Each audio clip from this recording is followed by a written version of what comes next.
চিংড়ি মাছ আনতে দেখেই মেয়ে বলছে, মা মোমো বানাবে? তা আমি বললাম যে এই চিংড়ি মাছ এনেছে তো আমার ইঁচড় চিংড়ি খাওয়ার জন্য। বলছে না বানাও না একটু। তা আমি ঠিক আছে, অল্প করে কিন্তু বানাবো। আমার খানিকটাই চিংড়ি মাছ অনেকটাই এনেছিল, তার মধ্যে কিছুটা আমার ইঁচড় চিংড়িতে দিয়েছি, কারণ ইঁচড় রান্না করবো। অনেক দিন ধরে চিংড়ি মাছ দিয়ে করেছিলাম এর আগেও দুবার, তো আর ভাবলাম ইঁচড় চিংড়ি করি। আর কিছুটা চিংড়ি মাছ এখানে আমি মোমো করার জন্য রেখেছিলাম। তো প্রথমে যথারীতি চিংড়ি মাছগুলো বাজার থেকে আনার পরে ভালো করে কেটে ধুয়ে রেখে দিয়েছি ভেজ করে। এখানে একটা বাটিতে বেশ খানিকটা ময়দা, তাতে দিয়ে দিলাম একটু নুন, আর দিয়ে দিলাম সাদা তেল, একটু ময়ম দিয়ে তারপরে দিয়ে দিলাম আমি টক দই দিয়ে ভালো করে খুব ময়ম দিয়ে মাখছি। আর তারপরে একটু অল্প অল্প করে জল দিয়ে খুব ভালো করে মেখে ময়ম দিয়ে একটা ডো তৈরি করে রেখে দেবো কিছুক্ষণের জন্য। এবারে কড়াইয়ে সর্ষের তেল দিয়ে চিংড়ি মাছগুলোকে আরও ছোটো ছোটো করে কেটে নিয়েছিলাম, তার সঙ্গে চিলি করে নিয়েছিলাম পেঁয়াজ কুচি, লঙ্কা কুচি আর রসুন কুচি, সবগুলোই একই সাথে দিয়ে দিলাম।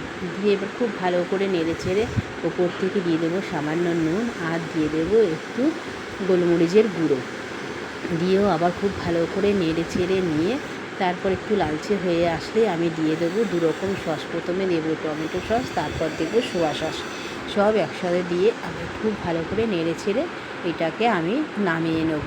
তো আমার প্রায় হয়েই এসছে এই পুরটা, এবার নামিয়ে নেব। এবারে যেখানে ময়দাটা মেখে রেখেছিলাম সেই ময়দার থেকে কিছুটা নিয়েছি, কেটে কেটে নিয়ে আমি পুরগুলো এর ভিতরে ভরে ঠিক এভাবে মুড়ে একটা আগে থেকে সবগুলো করে নিয়েছি, একটা আপনাদের দেখিয়ে দিলাম। তো এইভাবে মুড়ে নিয়ে তারপরে একটু কাঁটা চামচের সাহায্যে একটু ডিজাইন করে দেবো। তো ভালো করে দেখাতে হয়তো পারিনি, যতটা ক্যামেরায় এসছে দেখিয়ে দিয়েছি। তো এবারে আমি একটা কাঁটা চামচের সাহায্যে আমি দেখেছেন সাইডগুলোকে এভাবে চেপে চেপে একটু ডিজাইন করে দিয়েছি। তো এবারে আবারও কড়াইয়ে তেল দিয়ে দেবো, একটু সাদা তেল। তো দিয়ে কড়াইটা আমার গরম হয়ে গেছে, একটু সাদা তেল দিয়ে আমি এই মোমোগুলোকে দিয়ে দেবো। যেহেতু প্যান ফ্রাইড মোমো হবে, তো আমি এই মোমোগুলোকে একটু ভেজেই করব। তো এবারে একটু লাল লাল করে দু পিঠ ভেজে নেবো। প্রথম পিঠটা হয়ে গেলে ঠিক খুন্তি দিয়ে আবার উল্টে পিছনের দিকে পিঠটা দিয়ে দেবো। এইভাবে দু পিঠ ভালো করে ভেজে তো ভাজা হয়ে গেলে ওপর থেকে আমি দিয়ে দেবো প্রথমে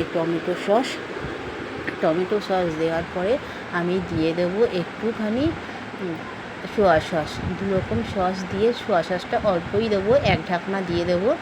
দিয়ে আমি ওপর থেকে ছড়িয়ে দেবো একটু সাদা তিল। দিয়েই আমার হয়ে গেল প্যান ফ্রাইড মোমো। আপনাদের যদি এই প্যান ফ্রাইড মোমো ভালো লাগে তাহলে আপনারা এইভাবে বাড়িতে বানিয়ে দেখতে পারেন একবার, খারাপ হবে না কিন্তু, এটুকু আমি বলতে পারি। পয়সা কোনো বিকলে যাবে না। তো দোকানের থেকে খাওয়ার থেকে আমার মনে হয় বাড়িতে এইভাবে বানিয়ে নেওয়াটাই বেটার হবে।